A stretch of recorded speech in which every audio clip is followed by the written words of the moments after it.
Welcome to a brand new series from Six-Sided Discs, the Ohio Disc Golf Course Catalog. On today's episode, we explore Tri-Village Christian Church Disc Golf Course in Pataskala, Ohio. Pataskala is located about 20 minutes from Columbus, accessible from State Route 16, 161, or I-70 if you're traveling from further away.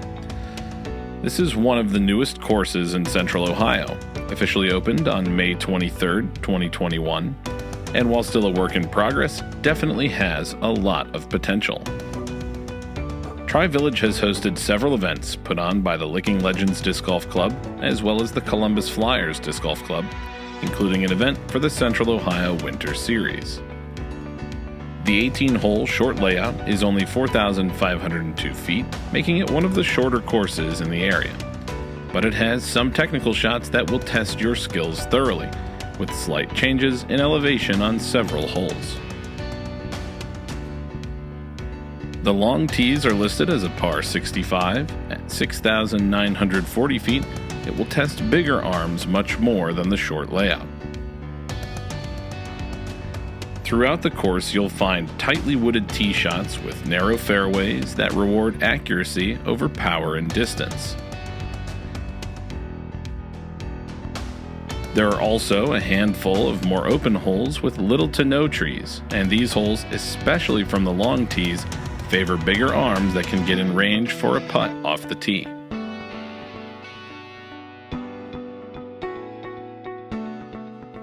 As of early 2022, the course features mostly turf tee pads with gravel underneath.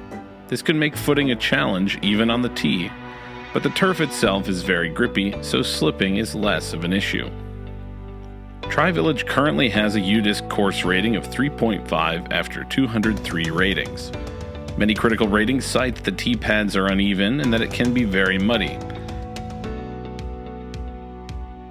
Both of these issues are likely to be resolved over time as the course develops.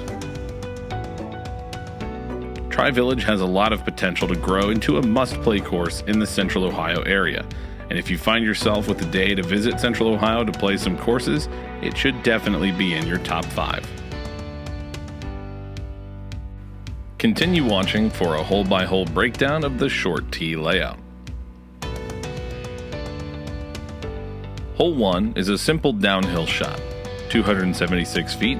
For most players, it can be reached with a putter or mid-range.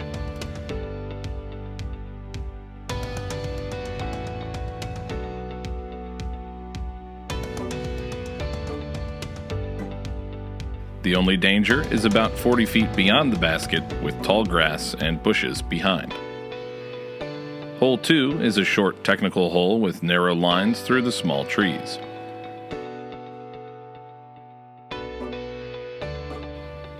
Landing on the gravel path will present the clearest path to birdie as there are numerous trees within 10 feet of the basket.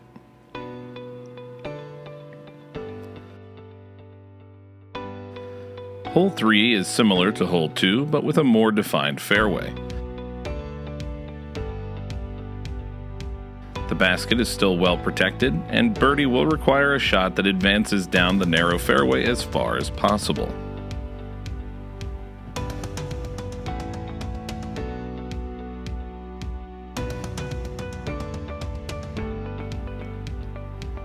Hole 4 feels like more of a traditional hole for a wooded course. There is a clear fairway, but still a very narrow gap to hit. The name of the game is, once again, advancing down the fairway. Getting into Circle 2 should be enough to score below the average on this hole.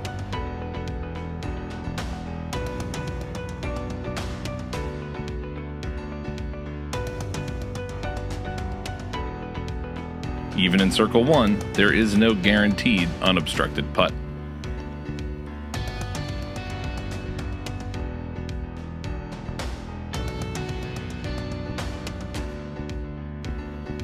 Hole 5 continues the theme that began on Hole 2. This time, the fairway bends from left to right, favoring a straight mid-range or putter. The fairway opens up a bit on the right. Getting in range of the basket is the priority, and avoiding the rough on the right is especially vital.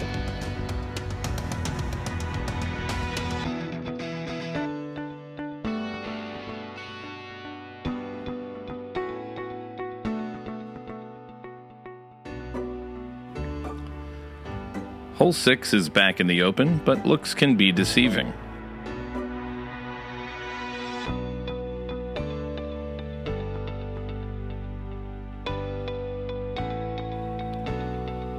Playing a safe shot to the left side should leave an easy putt for birdie.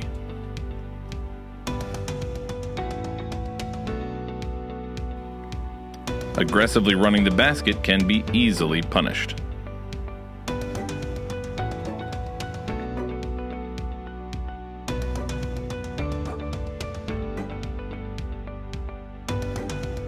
From the tee, it is difficult to judge how close the pond is to the right of the basket.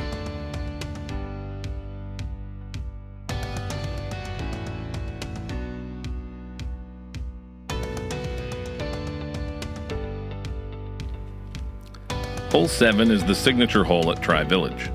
With a double mandatory guarding Circle 1, there is a decision to make.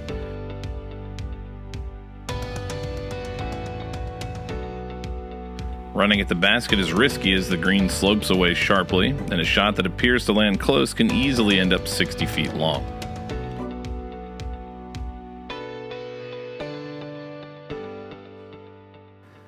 Aiming to land at the mouth of the mandatory gap will probably put the disc right under the basket for an easy birdie.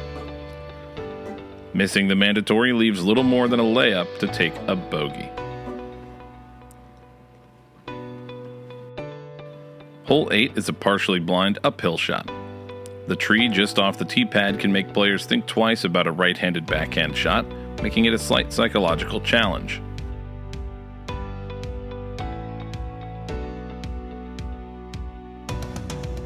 At 242 feet, it plays closer to 275, so good shots will need a little more power to get up the hill and in range for birdie.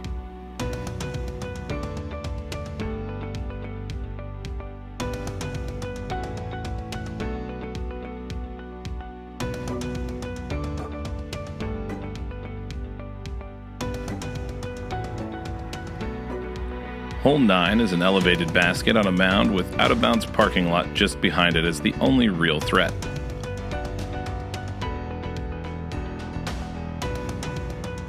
Play a putter or mid-range to land just short of the basket for the easiest birdie on the course.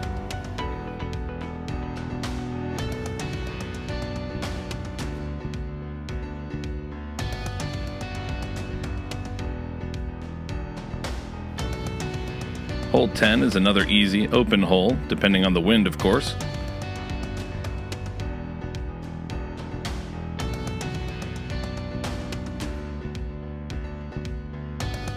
The biggest threat here is going long of the basket, as again the green slopes away sharply, and a shot that looks to be landing just beyond the basket could end up 40 to 60 feet away.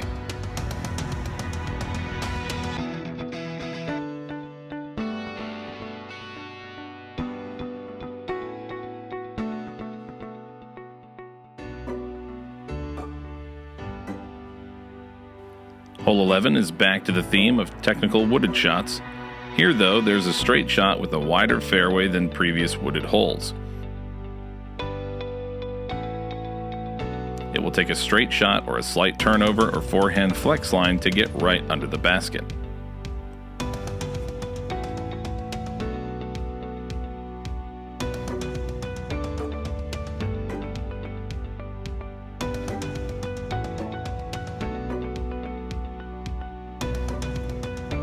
Hole 12 is 297 feet, with minimal guardian trees, should make this slightly uphill shot a must-get birdie compared to much of the course.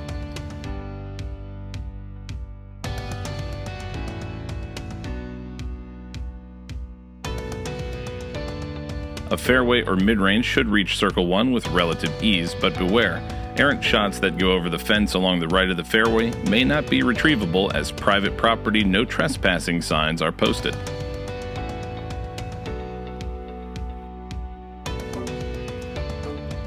Hole 13 is one of the longest on the course.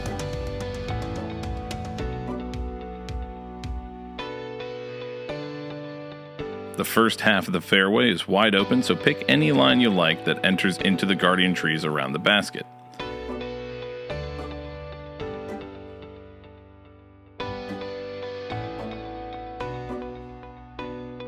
This is a fairly forgiving hole, however. Shots that filter far off to the right still typically have an open approach to the basket.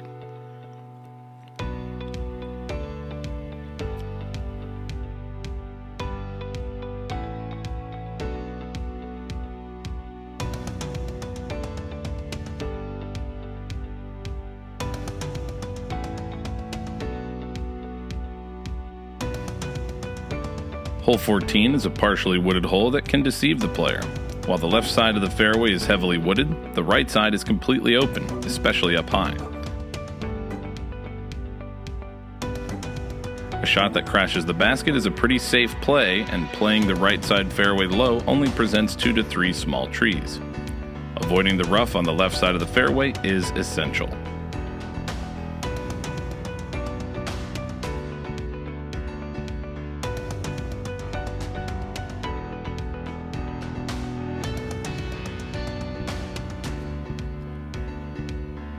Hole 15 is one of the most challenging on the course. The basket is straight ahead, but the fairway is extremely tight and is really only open to a hyzer shot that finishes well left of the basket, or some type of overstable flex shot that finishes right. Prioritize beating the initial gap for the best opportunity to score.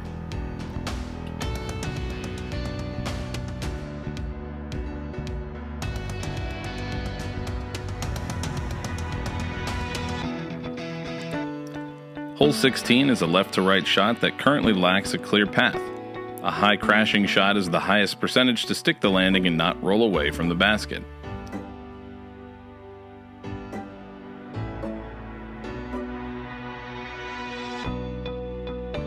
Right-handed players without a good forehand shot may find this hole more difficult than most.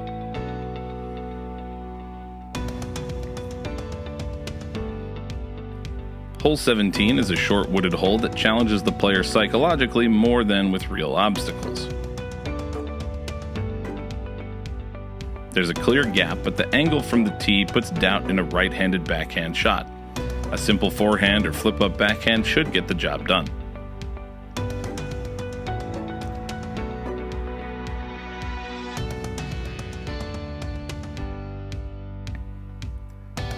Hole 18 finishes back towards the church and the parking lot with a big, wide-open shot over a small valley. The biggest challenge here will be on windy days, keeping the angle right and choosing the correct stability. The basket is slightly further away than it looks, so this may be one of the few opportunities to disc up and go for power with little to punish shots that go beyond the basket.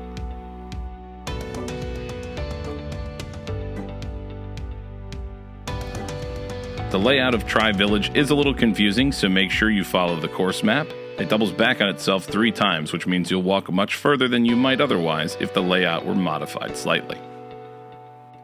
Comment below what courses you think are worth the trip in your area. If you like this content and want to see more, please consider liking the video and subscribing to our channel. You can shop all your favorite brands at sixsideddiscs.com or at the link in the description. Thanks for watching.